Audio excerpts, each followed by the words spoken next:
I know I usually start shows by saying thank you for tuning in. Make sure to check out the social media page, blah, blah, blah.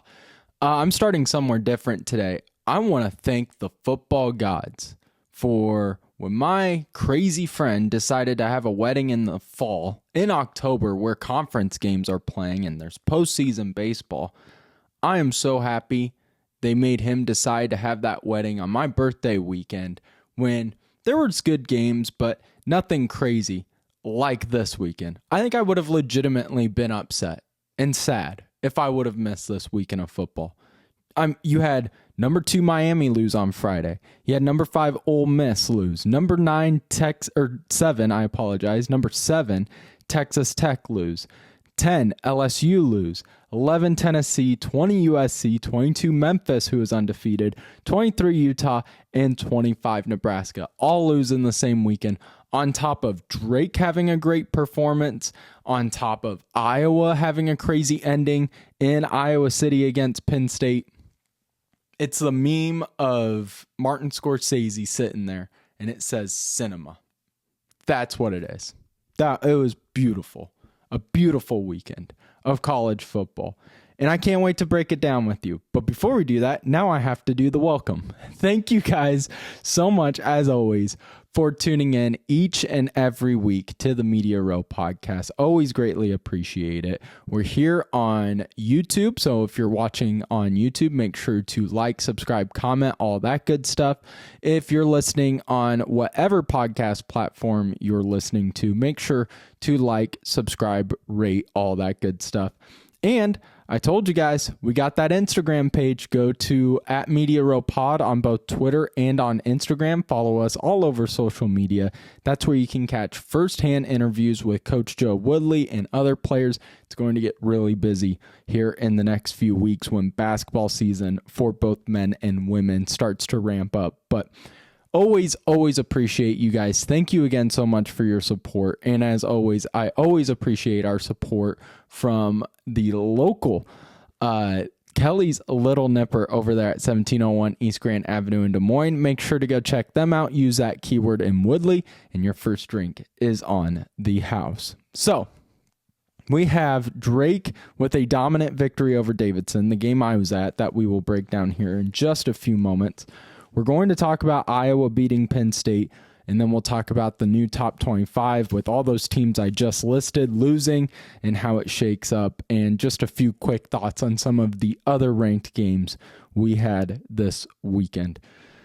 But let's start with the game we were at live in Des Moines at Drake Stadium, only the third home game all season long. There's only, I think, 2 left now at this point, which is crazy. Crazy to think about how college football season, it's kind of past the halfway point, and we're going to be deep into college basketball here soon, postseason football, and it felt like we were just getting started.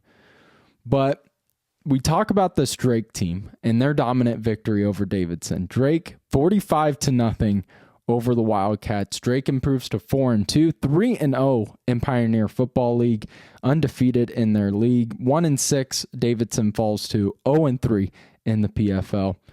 And before we get into really breaking down this game and hearing from Coach Woodley, just a few quick notes that were really surprising to see, or maybe surprising isn't the right word, but just eye-popping stats that we learned from this team after their huge victory. So they score 45 points. They put up 41 against Valpo in their last home game, but the 45 is important because this is the first game since the final game last season where they beat Stetson by 49 points that Drake has put up 45 plus points in an outing.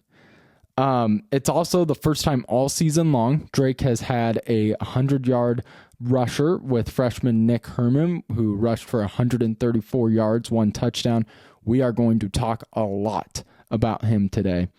And then here's a huge one. This is just incredible. And maybe there's some people out there that will, scoff at this and say, oh, it's the PFL. It's non-scholarship. That doesn't mean really anything. Look at what they did against those higher top tier FCS teams in South Dakota and South Dakota State. Maybe you're like that, but I think this stat's still incredible. The Bulldogs had 570 yards of total offense. That's the most they've had since September 23rd, 2017, and they had 500 yards against this team. I would love to play a game with you real quick. Can you guess the team they did it against? I'll give you a few seconds. It seems to be the team every time Drake does something and we look back in history. When was the last time they did this? It always seems to land on this PFL team, Valpo, which Valpo has some good athletes. The athletic department at Valpo, both men's basketball, football, just hasn't found a groove just quite yet. And Drake, growing up, Drake had those moments too. So I don't want to be like I'm dogging on Valpo here real quick, but it strikes me every time we seem to be like, oh, when was the last time Drake had, 5 rushing touch? Oh, it was against Valpo. But 570 yards of total offense, most since September 23rd, 2017, when they had 500 against Valpo. And before we really dive into this game, here's just Coach Joe Woodley, right after the game, his opening thoughts in what I believe was the Bulldogs' first game all season long that I can truly say was a complete game. Here's Coach Joe Woodley. I think you hit the nail on the head, Justin. It was, we challenged them because, again, you get the schedule. You're getting ready to play a team that's 1-5. Everybody's telling you should beat them, and all those things. And I think you should feel that way about anybody that you play to a certain extent. But you got to respect the opponent. You got to respect the process, of what it takes during the week to get ready for an opponent. We went into this game fully respecting Davidson. But our guys went out and certainly executed at a very high level on both sides of the football, namely running the football and stopping the run. Made them pretty one-dimensional on offense. And then, as far as offense, my goodness, it was just about everything we did today was kind of clicking. And I'd be remiss if I didn't, what a game by Logan. His stats may not totally jump off the page, but, that kid's still 19 years old and, playing Division I football and just the poise and composure he shows, day in and day out. Just couldn't be more happy for him, more proud of him. And then, of course, there was all kinds of individual performances on the offensive side. Nick Herman just continues to really turned some heads in his playmaking ability, and I probably shouldn't have going down the road of singling guys out because, like I said, there's just so many guys, and and of course when you throw a shutout on the board, that obviously it's defense, is a huge reason for that, but I also think it's a byproduct of how you play. How you play on offense, and how you position yourself in the special teams. So. Just all in all, again, a very successful Saturday, and at the end of the day, it's our third win in the PFL. We're sitting at 3-0, right where we want to be, and and then we got a tough one next week, but haven't quite turned my attention to that. We're going to enjoy this one this evening and a little bit tomorrow, and move on and get ready for Marist. So if you listen to Friday's show, when we're previewing this game, I said I wanted to see the biggest thing I wanted to see from Drake when they're going up against a team like Davidson, just has struggled tremendously. Like, Drake should absolutely dominate this game, which they did, but I wanted to see it on all facets. I wanted to see the passing game get rolling. I wanted to see that running game be dominant, like we had started to see since Nick Herman started becoming the lead rusher. I wanted to see the defense be strong and physical like they have been. I wanted to just see this team play as a unit and not have it be Drake won 45-0. The defense controlled the game, or the running game. I wanted to see it all. And that's what we did on Saturday at noon in Des Moines. The Bulldogs did everything we asked on Friday and more. And so I want to talk, with it being a balanced game, I want to start with the offense first. And walk into the stadium The team is warming up, and I usually get in there about an hour before kickoff, maybe an hour 15 before kickoff. And I'm sitting up there in the press box, making small talk with everyone, saying hi, writing down a few notes and a few thoughts that I have before the game. Of course, posting things to social media. And I see Logan out there throwing the ball. I see Xavier Washington dressed up, and that gets me excited because we haven't seen him dress up or even take a snap since that South Dakota State game in early September where he got injured. So that made me excited. But then I see number 2 wearing jersey and street clothes. And I'm like, no way. No way. He was just starting last week. He was starting the week before. Chase Spellman's out. And hopefully we'll hear more about his, he didn't have any sort of brace on. I mean, seemed to be in good spirits. I'm hoping, and again, we'll learn more with our Wednesday with Woodley chat here coming up. I'm really hoping Coach Joe Woodley was like, this Davidson team isn't going to compete with us. If we play our style, we'll be just fine. And we can play our style with the true freshman in Logan Inagawa. And that says a lot to the true freshman. And we'll talk about him too. But I see Spellman out and gut kind of clenches because you just feel bad for him. And then it messes with a young kid's mind. So first Spellman's out. And then you have the senior left guard and Vander Woesten out as well. And that is huge on multiple levels. This is a very young team, a team stacked full of very talented and very capable leaders and playmakers and sophomores and freshmen. There's not a whole lot of seniors on this team. And he's one of the few.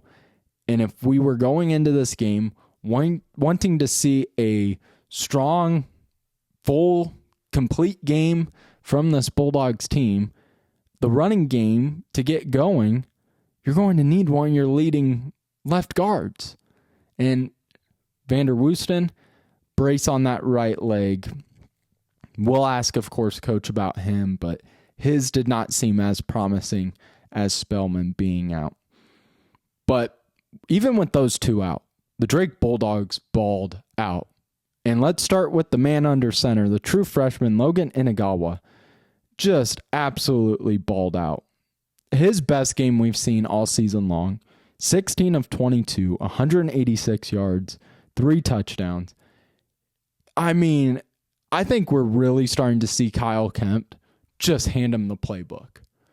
A few weeks ago, when he was starting and coming in and out of the game with Chase Spellman, you could tell the team, they put more on Chase's plate than they did Logan's.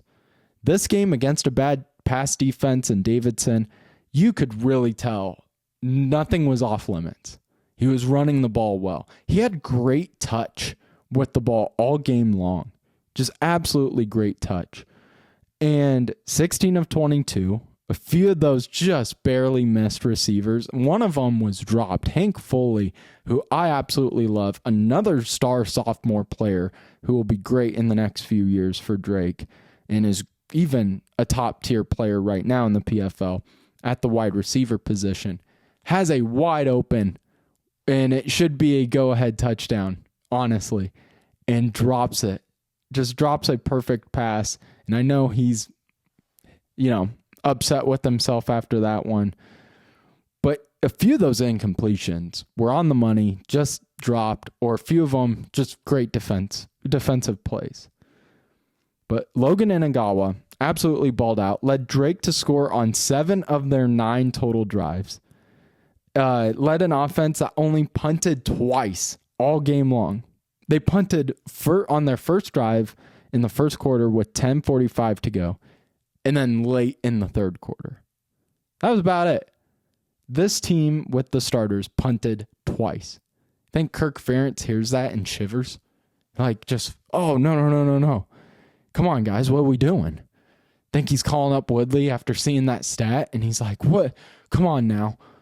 No, you're still relatively a young coach, but come on." Do you think he does that?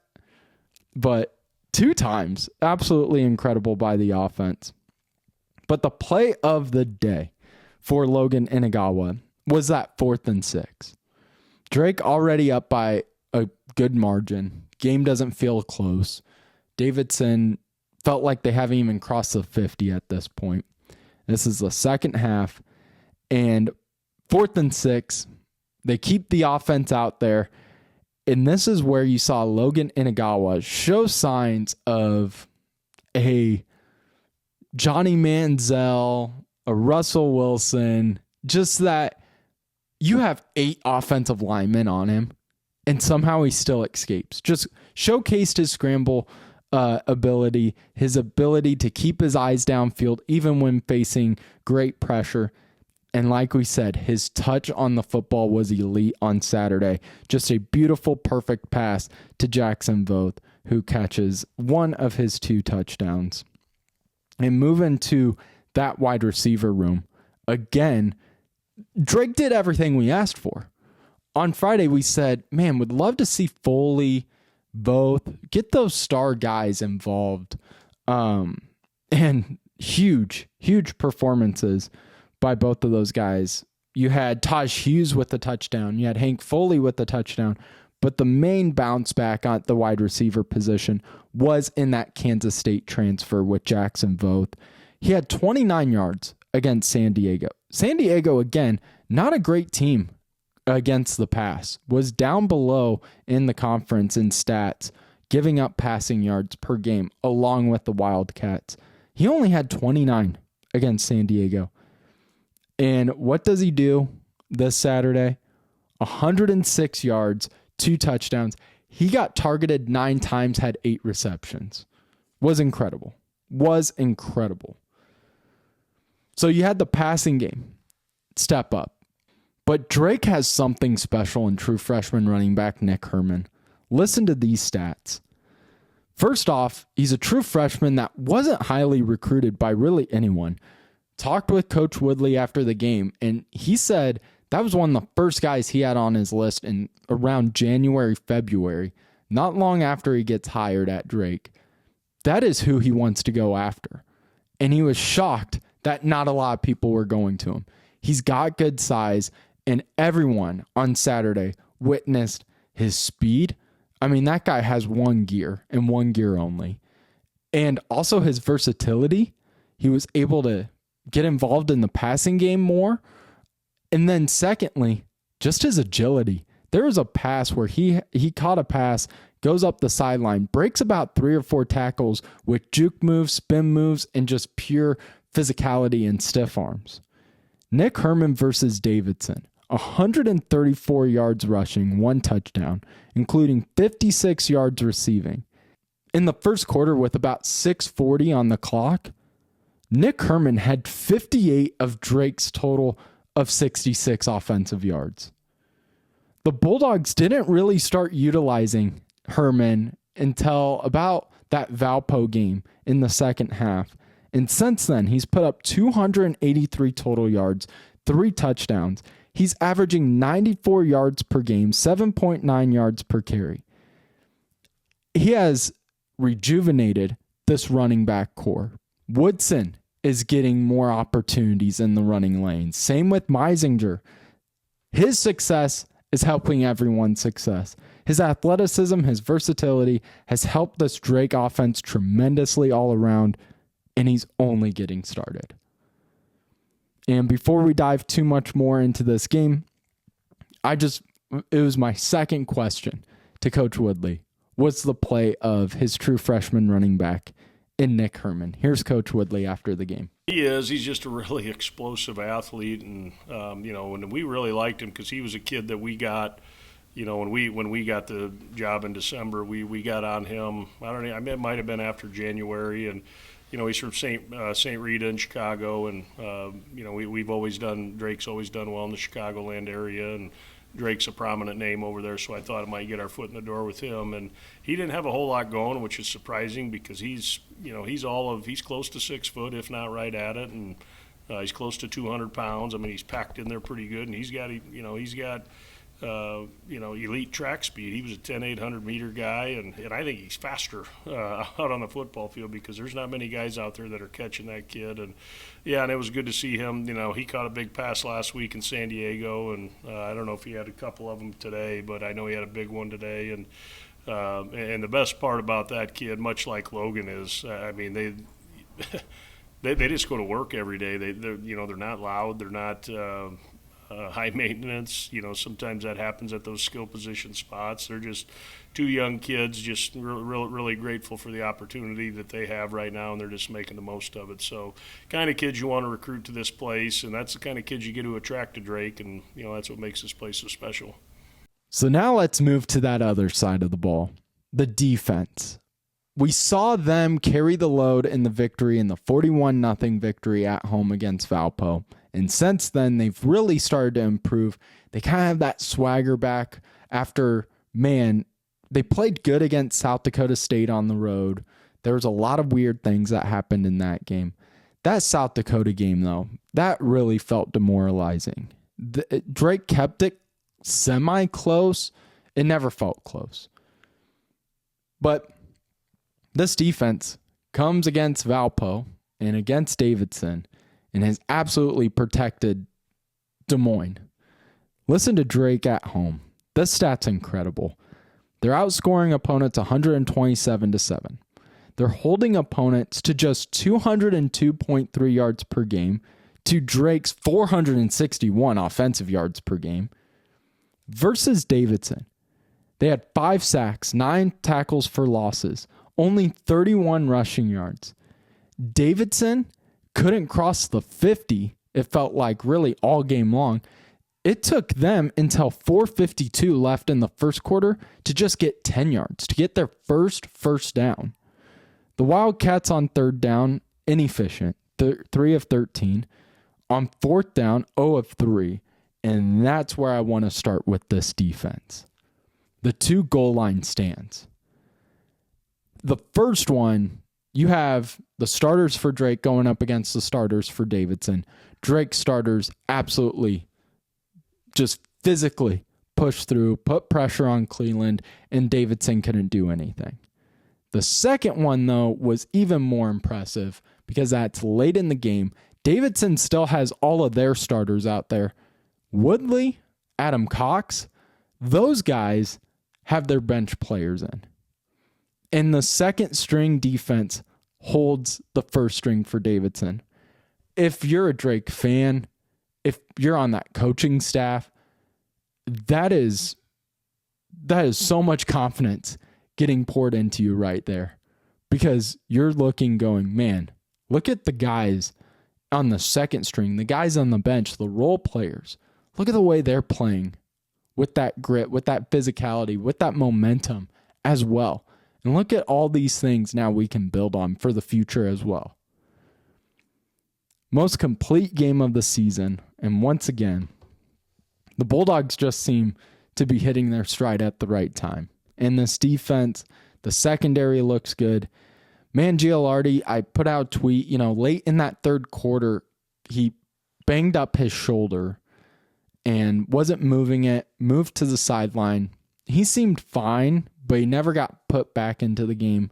So a few injury reports we'll have to talk about with Woodley on Wednesday. But he's been a huge reason why the secondary has had success. Of course, when you get a linebacking core that has, one, Sean Allison, but you also have J.R. Flood as well, who's been playing incredible. I thought he was the best linebacker on the field on Saturday against Davidson, had his best performance. Just so much confidence in this defense, and they're really starting to get that swagger back and that confidence back with them.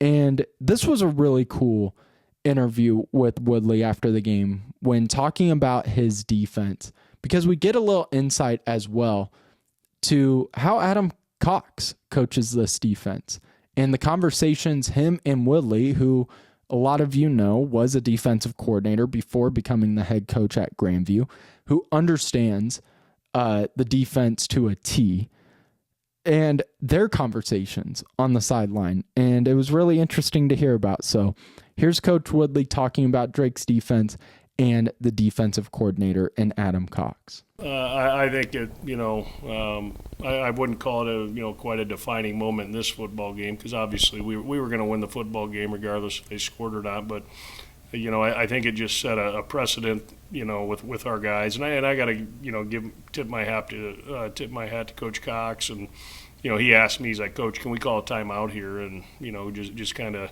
tell him how important this is, and this, that, and the other, and I said, absolutely, let's go. And so, like I said, he's got his finger on the pulse of these guys quite a bit, and they're really starting to buy into I think what we're trying to get down on defense, and they're starting to create an edge, a mentality, that they're going to get stops and play great defense here, and if you can play great defense, you're always going to give yourself a chance in any game, and and it was nice today that I don't want to say our offense caught up, because I think our offense has played pretty well for the most part this year, but holy cow, did they play well today. And when you put those two things together, like I told them, as I called them up there at the end of the day today, I just said, this was a complete whipping, all the way around, and because we just dominated the line of scrimmage and it really wasn't close, and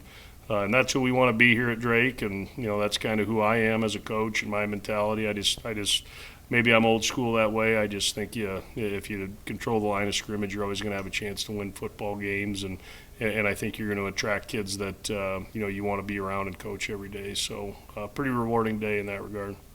Absolute dominance, 45-0. Drake wins over Davidson. Again, just an absolute complete game from the Bulldogs. The first time we've seen that all season long. And the Bulldogs are hitting their stride and are appearing to become PFL contenders for the third straight season. Just complete dominance, and the rest of the PFL, they're taking notice now. Maybe that Upper Iowa win, they don't think about as much, but now, even though it's against Valpo and Davidson, they're doing what they need to do. Tough one, though, coming up this weekend. They hit the road against Marist. Tough place to play. You have San Diego, who's a really talented team, and played Drake close. They lost on the road to Marist. So a lot to discuss on Wednesday with Coach Woodley previewing that game. Before we move on to the national headlines, let's talk about what happened late in Iowa City Saturday night. Again, 4 for 4. We did it. I told you I was going to be better on our picks, and this one is what started it. It was me having so much confidence in this Iowa team and not having any confidence in Penn State. And while it went down to the wire, we wouldn't expect anything less. We knew these games are ugly. I heard this somewhere. I wish I can remember where. Might have been like a Barstool Sports thing. But someone nailed it when talking about Iowa Penn State. When these teams are bad, it's hard to watch. It's ugly. When these teams are good, it's ugly. And that's what it is. You have Iowa go out there and beat Penn State by a score of 25-24.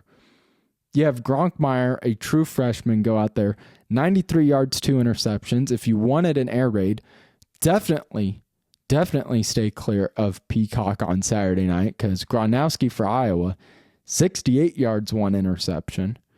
But the big difference was Gronowski's legs. We talked about how maybe whoever's under center for Iowa in these last 2 games, it hasn't really mattered that much. But of course you want Gronowski in, because he adds that little extra versatility with his legs, and credit to Kirk Ferentz for actually allowing him to use one of his biggest assets, even though maybe he doesn't have much of a choice when he only throws for 68 yards. But man, some of those play calls were beautiful. The one to end the game, that little play action quarterback keeper, was beautiful. The 68-yard run was beautiful. Gronowski, 130 yards rushing, 2 touchdowns. and averaged 14.4 yards per carry. Gronkowski, incredible on the ground, not so much in the air, but Iowa squeaks this one out in a game where they controlled this game just as long as they don't make mistakes. I put out a tweet Saturday night talking about how Iowa won this game despite all of their mistakes that they made led directly to Penn State touchdowns. So let's go through some of these mistakes that Iowa had. You had a defense line up offsides on 4th and goal when they got a goal line stop early in the game, lead to a touchdown. You had a missed 46-yard field goal. You had a blocked 66-yard field goal for a touchdown. And then you had pass interference on the defense that leads to a Penn State touchdown. All of Iowa's mistakes led directly to Penn State scores. And yet, Iowa found a way to win that game. And I think that's a credit to the defense. And I think that's a credit to just Kinnick. What were some of the main reasons we took this game and took Iowa to win this game? It was Kinnick at night, Penn State's in shambles, and the Phil Parker defense. We always trust Phil Parker. So Iowa takes down Penn State 25-24. Gronkowski, player of the game offensively for Iowa, 130 yards rushing, 2 touchdowns.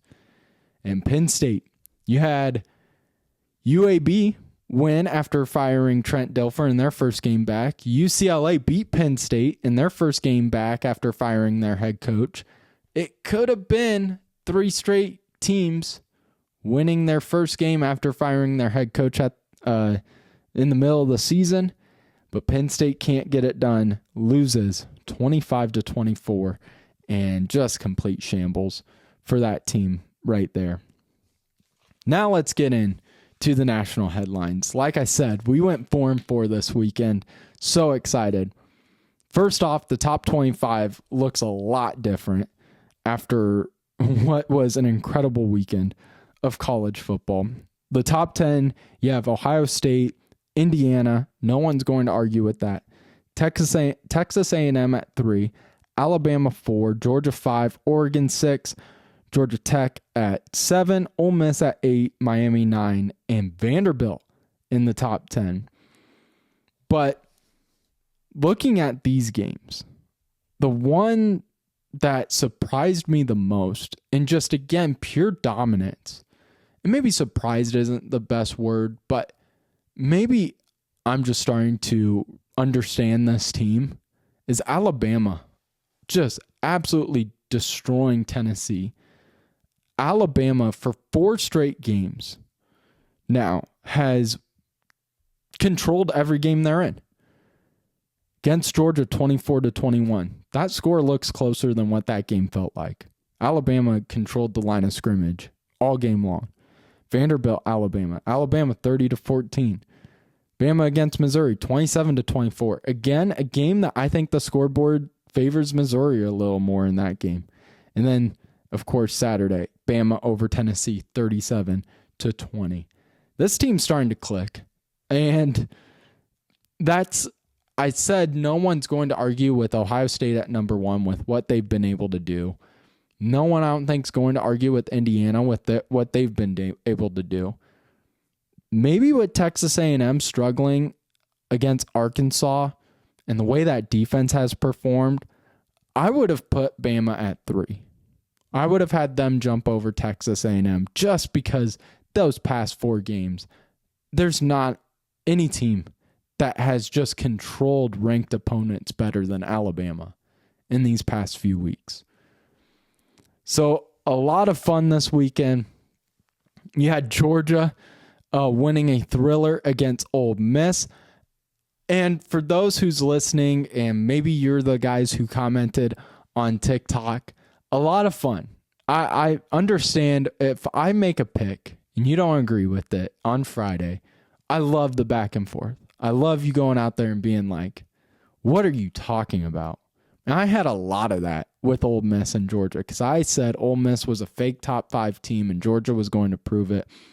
That offense for Ole Miss is legit. I say it in the video. They are legit.